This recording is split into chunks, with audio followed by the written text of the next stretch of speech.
Guys मेरा ना एक फ्रेंड जिसने 50,000 रुपए से ट्रेडिंग स्टार्ट की थी और उसने एक वीक के अंदर ही 50,000 के 4.5 लाख रुपए बना लिए। यानी कि उसने 4 लाख रुपए का प्रॉफिट किया within 1 week. But next week ही उसका 4.5 लाख रुपए का लॉस हो गया। तो उसका मेरे पास फोन आता है कि भाई मेरे से गलती क्या हुई, जो मैंने पहले प्रॉफिट किया उसके बाद मैं 50,000 रुपए के आज लॉस में बैठा हूँ। ओवरऑल उसका 4.5 लाख रुपए का लॉस हुआ था। तो फ्रेंड्स एक चीज आपको समझनी होगी, ट्रेडिंग एक बिजनेस है, ठीक है, ये कोई गैम्बलिंग नहीं है। तो इसके जो पीछे का कारण था वो था पुअर रिस्क मैनेजमेंट।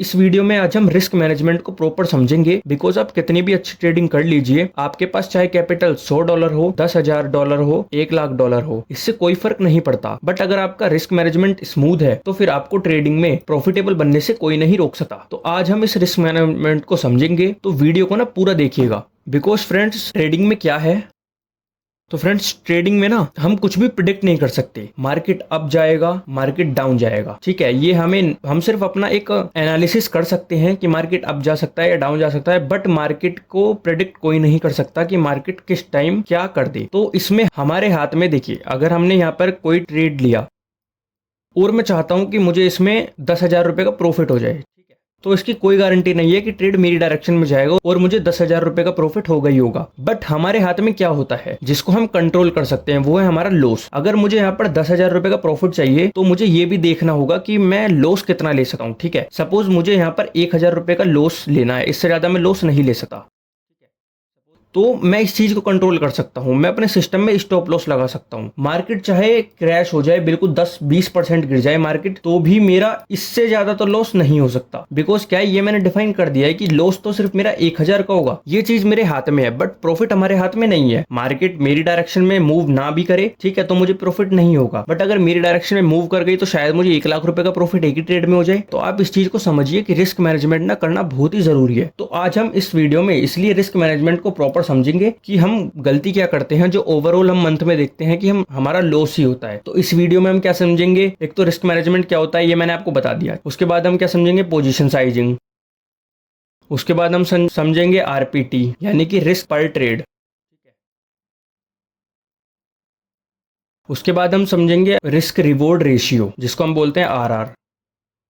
उसके बाद हम ओवर ट्रेडिंग को समझेंगे,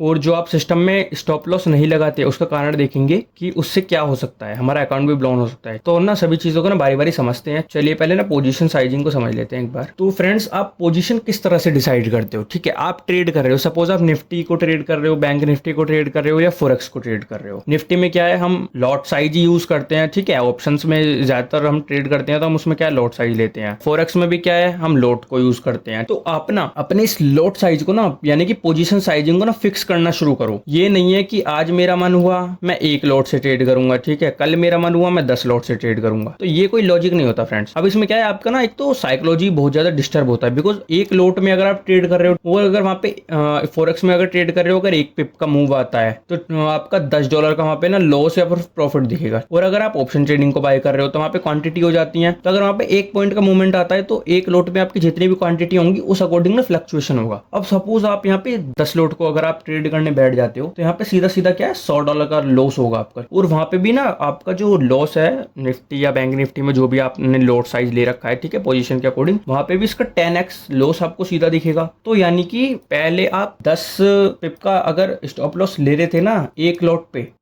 तो इस बार क्या है, वो आपका एक पिप पे ही ना, आप मतलब 1 पॉइंट अगर मार्केट मूव कर जाए तो आपका 1 पॉइंट में ना उतना लॉस होना शुरू हो जाता है। ठीक है, सबसे पहले तो अपना पोजीशन साइजिंग को ना फिक्स करो, अपने कैपिटल के अकॉर्डिंग भी और अपने माइंडसेट के अकॉर्डिंग भी। बिकॉज अगर लॉट साइज कम होगा तो यानी कि आपका रिस्क भी कम होगा। आई नो कि प्रॉफिट भी उस अकॉर्डिंग कम होगा, बट क्या है, रिस्क कम होगा तो आपकी एक साइकोलॉजी ना डिस्टर्ब नहीं होगी। तो फिर क्या है, आप थोड़ा अच्छे से ट्रेड कर पाओगे। तो लॉट साइज को ना अपना फिक्स रखो। अब बात कर लेते हैं रिस्क पर ट्रेड की, यानी हमारा कोई एक्स कैपिटल है, मैं यहाँ पर कैपिटल को नहीं बता रहा, ठीक है, मैं अपना फॉर्मूला भी आपको दूंगा वीडियो के लास्ट में। वीडियो को ना पूरा देखिएगा, ठीक है। अगर वीडियो अच्छा लग रहा हो तो वीडियो को एक लाइक जरूर करें। सपोज अपना यहाँ पे ना एक्स कैपिटल है, ठीक है, कोई भी मान सकते हैं आप, $100 हो, $10,000 हो, ठीक है, इंडियन रुपीज में बात करें 10,000 रुपए हो, 1,00,000 रुपए हो। सपोज अपना कोई एक्स कैपिटल है, मुझे पता है कि मैं हर ट्रेड में 2% से ज्यादा रिस्क नहीं ले सकता। मुझे 2% रिस्क लेना है और 2% से ज्यादा फ्रेंड्स लीजिए भी मतलब, बिकॉज क्या है आपके दिन में 2-3 ट्रेड तो मिनिमम होती है, मेरे भी 2-3 ट्रेड होते हैं, चाहे मेरा स्टॉप लॉस हिट हो प्रॉफिट हो, बट क्या है मेरे दिन में 2 से 3 ट्रेड तो होती ही हैं। तो मैं ना हर ट्रेड में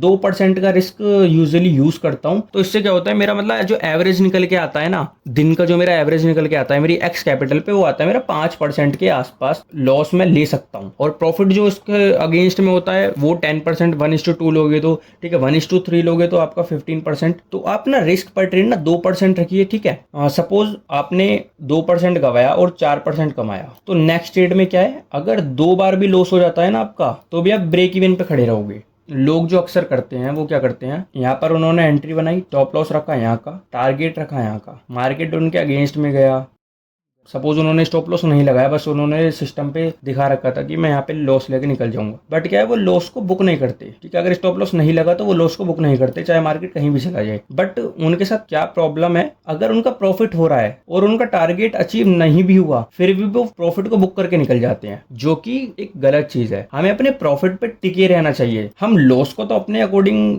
मिनिमाइज कर सकते हैं। सपोज मुझे पता है मेरा यहाँ पे ना लॉस हो रहा है, ठीक है, और मुझे यहाँ पे निकलना था, अगर मैं यहाँ पे निकलता तो मेरा क्या है, यहाँ पे 2% का रिस्क था, यानी कि मेरा कैपिटल का 2% यहाँ पे ना चला जाता। अब मुझे दिख रहा है मार्केट मेरे अगेंस्ट में आ रहा है, तो मैं यहीं पे निकल जाता, मैं आधी क्वांटिटी यहीं पे अपनी अगर मैं एग्जिट कर देता, तो क्या है मेरा यहाँ तक 1% का लॉस हुआ, उसके बाद यहाँ से यहाँ तक सिर्फ यहाँ पे 0.5% का और लॉस हुआ, यानी कि ओवरऑल कितना मेरा 1.5% का लॉस हुआ है इस बार। आप समझिए इस चीज को, ठीक है। मैं क्योंकि ज्यादातर ना ये वाला फॉर्मूला यूज करता हूँ और मेरे लिए ना बहुत ही हेल्पफुल है, मेरी कैपिटल को प्रोटेक्ट करता है सबसे ज्यादा। प्रॉफिट को तो आप छेड़छाड़ कर रहे हो, मैं कभी टारगेट के साथ छेड़छाड़ नहीं करता। टारगेट तो देगा मार्केट, अदरवाइज क्या है रिवर्स हो जाएगा, कोई इशू नहीं है। बट क्या है एसएल को तो मैं अपने अकॉर्डिंग ले सकता हूँ। यहाँ पर अगर मेरा 2% का लॉस था और मुझे पता है कि अब ये ना ट्रेड फेल हो चुका है, तो मैं आधी क्वांटिटी 50% आती है ना निकाल देता हूँ। सपोज मैंने आधी क्वांटिटी निकाली, मेरा 1% तो यहीं पे बुक हो गया लॉस। उसके बाद यहाँ से यहाँ क्या बचा, यहाँ पे सिर्फ 5% का लॉस, यानी कि पहले 2% रिस्क था, अब 1.5% ही रह गया। प्रॉफिट अगर मार्केट देता है तो अपना पूरा लेना ही है 4%। इस चीज को समझिए, ठीक है। रिस्क मैनेजमेंट को ना प्रॉपर फॉलो करना सीखिए, अदरवाइज आप कितनी भी अच्छी ट्रेडिंग कर लो कभी प्रॉफिटेबल नहीं बन पाओगे। अब देख लेते हैं ओवर ट्रेडिंग। सपोज आपने 1 ट्रेड करा, 2 ट्रेड करे, 3 ट्रेड करे, बैक टू बैक क्या है आपका लॉस हो रहा है, उसी दिन ट्रेडिंग बंद कर दो। पहले तो 2 ट्रेड में अगर बैक टू बैक लॉस हो जाता है तो थर्ड ट्रेड लेना नहीं है, अदरवाइज लेते भी हो ना तो सिर्फ 1% एसएल के साथ लेना है। तो ओवर ट्रेडिंग मत कीजिए। अब क्या है 1 ट्रेड में लॉस हुआ, 2 में हुआ, 3 में हुआ, मैं फिर ट्रेडिंग करूंगा, ठीक है। फिर मैं फोमो में, ग्रीड में ट्रेड करूंगा, तो मैं अपना ओवरऑल क्या है कैपिटल आपका बाइक आउट हो जाएगा, ठीक है। तो आप ओवर ट्रेडिंग को ना करें, ठीक है। और एसएल को ना स्ट्रिक्टली फॉलो करें, बिकॉज एसएल नहीं लगाओगे ना, मार्केट ने अगर नीचे को एक स्पाइक लगा दी ना, तो आपका पता चला था 2% का रिस्क था, आपने दिमाग में सेट कर रखा था 5% पे जाके बुक करोगे तो रिग्रेट भी फील होगा। इसलिए क्या है एसएल को स्ट्रिक्टली फॉलो करो, ओवर ट्रेडिंग मत करो। और कभी भी ना इवेंट को ट्रेड करने मत जाओ। अगर फॉरेक्स ट्रेड कर रहे हो तो ऐसा नहीं है कि आज इवेंट है मैं आज ही ट्रेड करने जाऊंगा, क्योंकि इवेंट में पता है मार्केट में फ्लक्चुएशन कितना ज्यादा होता है, आपका लॉस ओवरऑल होना ही होना है अगर आप बिगनर हो तो। बाकी मैंने इवेंट ट्रेडिंग के ऊपर अपने चैनल पे एक वीडियो बना रखी है, आप जाके उसको देख सकते हैं, ठीक है। उसका लिंक मैं डिस्क्रिप्शन में भी दे दूंगा। अब क्या है अकाउंट साइज के ऊपर एक बार बात कर लेते हैं, ठीक है।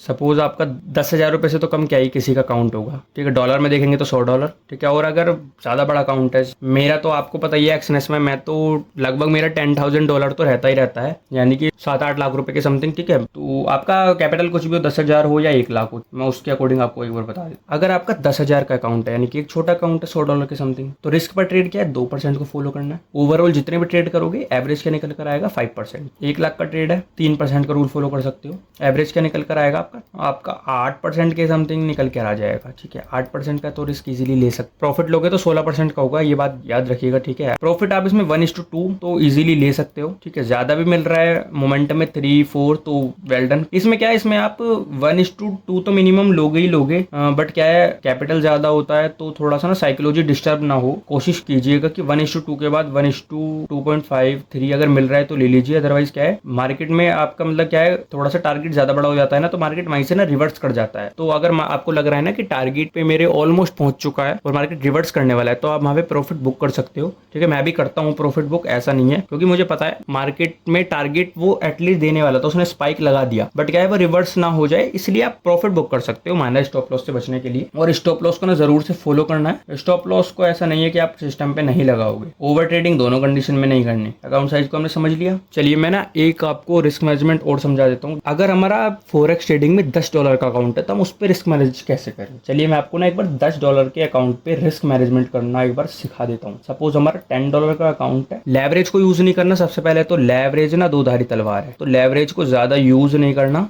सपोज $10 का अकाउंट है, लॉट साइज क्या रहेगा 0.01। ये नहीं है कि 0.1 लेवरेज लेके 0.1 ट्रेड कर रहे हो या 1 ट्रेड कर रहे हो, 0.01 रहेगा, ठीक है, जिससे पर पिप 0.10, ठीक है, इसके समथिंग आपको प्रॉफिट या फिर लॉस होगा। तो अगर आप यहाँ पे क्या है 10 पिप का अगर एसएल रखते हो ना, ठीक है, उसमें क्या है आपका $1 का लॉस होगा। प्रॉफिट रखोगे तो क्या है 20 पिप का रखोगे, अगर ट्रेड चल गया तो ज्यादा भी आ सकता है, तो ओवरऑल आपका $2.5 का ना प्रॉफिट होगा। समझिए 10 पिप का स्टॉप लॉस $1, 20 पिप का प्रॉफिट $2.5 बनेगा। समथिंग अगर ट्रेड आपके डायरेक्शन में चल गया, ठीक है, और आपने कोई ऐसा ब्रेकआउट कैप्चर कर लिया जिससे मार्केट वहां से 3-4 पॉइंट बढ़ गया, तो आपका यही ना $250 में कन्वर्ट हो जाएगा प्रॉफिट। ट्रेडिंग में ये रूल याद रखिए कि किसी से भी उधार नहीं लेना। आप स्टूडेंट हैं, बिगनर हैं, आपके पास 100 रुपए हो, 1000 रुपए हो, अपनी सेविंग्स हो, उनसे ट्रेड कीजिए, सीखिए। अगर आप ये रिस्क मैनेजमेंट वगैरह फॉलो कर लेते हो तो क्या है आप थोड़ा सा ना मार्केट में एटलीस्ट सर्वाइव तो कर पाओगे। ये नहीं है कि आप पहले दिन आए पहले दिन ही अकाउंट ब्लोन हो गया, ये कंडीशन नहीं होगी आपके साथ, ठीक है। और अगर आप 6 महीने मार्केट में रुक गए तो फिर मार्केट में आपको प्रॉफिटेबल बनने से कोई रोक नहीं सकता।